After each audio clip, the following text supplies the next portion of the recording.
D'accord. D'accord. Donc, Mathias Gréet, pourrais-tu me conter, pour les gens de la maison qui ne savent pas c'est quoi le pas de la rue, qu'est-ce que le pas de la rue et qu'est-ce que vous faites là-bas? Oui, bien sûr. Alors, le pas de la rue, c'est un organisme communautaire du centre-ville de Montréal. On est complémentaire aux grands refuges, les grands refuges qui accueillent les personnes itinérantes, hommes et femmes, pour dormir la nuit, les personnes sans domicile. Le matin, les personnes doivent quitter les grands refuges où ils viennent de passer la nuit. Nous, c'est à ce moment-là que le pas de la rue rentre en jeu pour les personnes de 55 ans et plus qui vivent l'itinérance. On est un lieu où ils peuvent venir se réchauffer, passer la journée en fait, de 8 heures le matin à 3 heures l'après-midi. Ils peuvent venir et ils sont accueillis dans un lieu chaleureux, moderne, équipé, où ils vont pouvoir se reposer, se mettre à l'abri l'hiver du froid ou l'été de la chaleur, on est climatisé, et venir socialiser, manger une soupe, et puis évoluer dans une atmosphère très familiale, très chaleureuse. Mm-hmm. Et autour de ce lieu de vie, on a des intervenantes qui en tout temps peuvent, s'ils le désirent, les rencontrer pour travailler sur des problématiques spécifiques qu'ils souhaitent régler. On va les encourager et les accompagner dans ce besoin, ce désir d'aller de l'avant dans leur vie, que ce soit rechercher un logement, rechercher un travail, régler des problèmes de santé, reprendre contact avec de la famille qu'ils n'auraient pas vu depuis longtemps. Enfin, pour les grands, en gros, mais toute autre problématique également. Maintenant, Mathias, je veux dire, la plupart de nous voyons des gens en situation d'itinérance dans la rue. On ne les connaît pas, malheureusement. Alors, c'est quoi les défis pour les personnes que vous aidez au pas de la rue pour se réhabiliter à la société? Et c'est quoi les défis des intervenants du pas de la rue pour justement aider des personnes de 55 ans et plus? C'est sûr que quand on tombe dans la rue à 55 ans, qu'on vienne de tomber à la rue ou qu'on connaisse une période d'itinérance depuis de plus longue date, le défi est pas le même. Une personne qui connaît l'itinérance depuis un certain nombre d'années, qui s'est un petit peu chronicisé sa situation pour des diverses raisons, le grand enjeu, ça va être de établir un lien de confiance, lui tendre la main et lui dire on est capable de t'aider, crois en nous, viens nous voir et à ton rythme tranquillement on va essayer de voir comment on peut t'aider. D'accord. Une personne et ça le lien de confiance c'est extrêmement difficile. On a des intervenantes qui sillonnent la rue, qui sillonnent les ressources partenaires qui luttent en itinérance, qui vont dans les centres commerciaux, là où souvent les personnes se tiennent. Il faut savoir qu'une personne qui vit une problématique de logement, elle est pas toujours dans la rue à tendre la main. Elle peut être totalement invisible, être assis à une table, à un café, toute la journée à attendre. Fait qu'il faut pouvoir aussi les déceler, les trouver. On va chez les partenaires également et aussi en prévention à l'itinérance chez des personnes très pauvres, mais en appartement, en logement. On va juste prévenir leur situation pour éviter qu'elles tombent dans la rue. Donc, trouver le lien de confiance, à le bâtir pour arriver à les amener plus loin ensuite, ça c'est un de nos grands défis. Une personne qui va connaître nouvellement l'itinérance à 55 ans, elle va être plus rapidement, elle va tomber dans le réseau d'aide et elle va venir plus facilement, elle va venir nous voir. Et là, on va pouvoir amorcer un travail plus rapidement, éventuellement, pour l'aider à s'en sortir. Fait que à 55 ans, c'est ça le défi majeur. Parfait. Nouvellement en itinérance ou depuis longtemps, on va pas avoir la même approche. Et ça prend des ressources, je veux dire, c'est un organisme social. La solution, je veux dire, où est-ce que il n'y aura plus de problème d'itinérance n'est évidemment pas atteinte aujourd'hui. Alors, au pas de la rue, quel genre de ressources vous avez besoin et vous auriez besoin pour justement pouvoir faire un impact plus majeur au Québec, d'après toi? On sait aujourd'hui que ce qui fonctionne pour sortir quelqu'un de la rue, qu'elle soit de 55 ans et plus ou plus jeune, c'est un accompagnement individualisé, personnalisé. Mhm. Il faut, lorsqu'une personne vient vous voir et vous dire, pour vous demander comment faire pour se retrouver un logement, c'est d'abord être en mesure de lui dire, on va t'en donner un. D'accord. Et on va te suivre, t'accompagner sur une durée plus ou moins longue, qui peut aller de 6 mois à 2 ans, 3 ans, 4 ans, pour s'assurer que tu vas te maintenir en logement. C'est ça le défi. C'est pas juste de donner un logement et de laisser aller la personne, c'est de l'accompagner.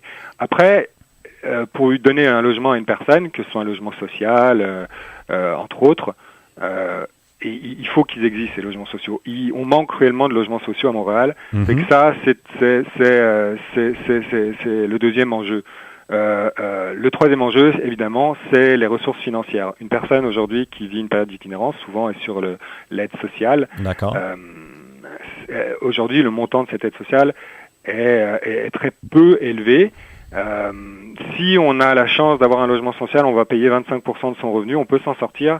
Mais dans le circuit privé des logements à Montréal, qu'on peut trouver chez les propriétaires, c'est tout simplement impossible.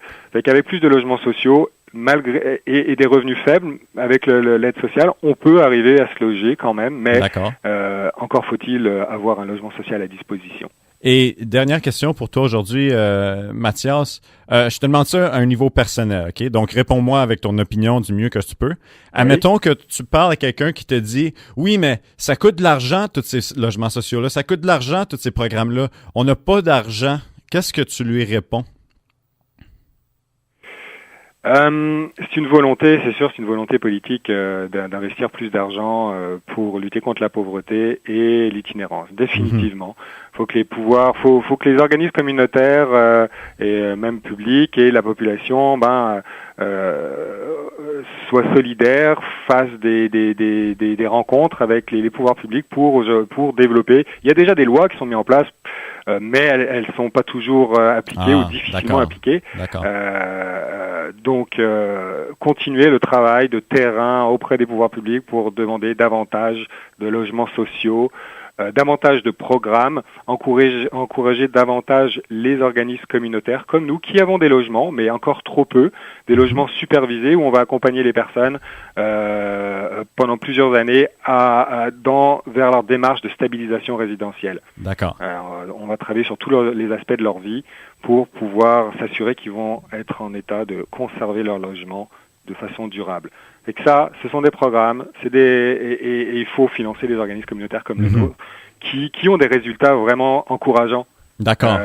Mais on a besoin de plus d'encouragement, nous, au niveau financier, de la part des politiques publiques. Ben écoutez, Mathias, nous, on est à la radio de Concordia, qui est une population étudiante relativement politisée.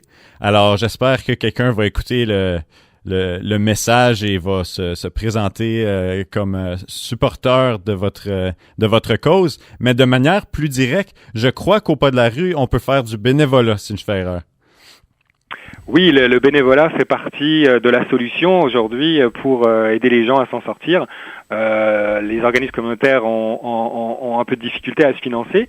Alors, les bénévoles qui viennent, qui nous appellent tous les jours pour donner de leur temps, pour aider à la cause, on les reçoit, on les forme. Généralement, ils viennent une demi-journée par semaine, donner de leur temps, nous aider, être en soutien à l'équipe de travail, à l'accueil, en cuisine, dans la salle pour jaser avec le monde, écouter les histoires de vie, faire de l'écoute active, montrer que la population est là, les soutient, et puis ça crée un milieu de vie très diversifié qui évite justement aux personnes de se sentir cloisonnées entre eux, entre itinérants dans des centres où on est là pour les aider, mais la diversité du milieu de vie, qu'on travaille avec des écoles secondaires, des citoyens, qui viennent donner du temps, s'intéresser à eux.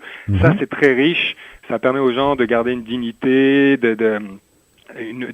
continuer à avoir cette ouverture sur le monde et d'y croire et de se sentir juste partie intégrante encore de cette société. Et si c'est primordial au cœur de notre mission d'avoir des gens de l'extérieur, des bénévoles qui viennent donner de leur temps. Parfait. Et s'il y a des gens qui nous écoutent en ce moment qui veulent venir participer au Pas de la rue comme bénévole, comment est-ce qu'on peut vous rejoindre et où est-ce qu'on peut venir vous rencontrer?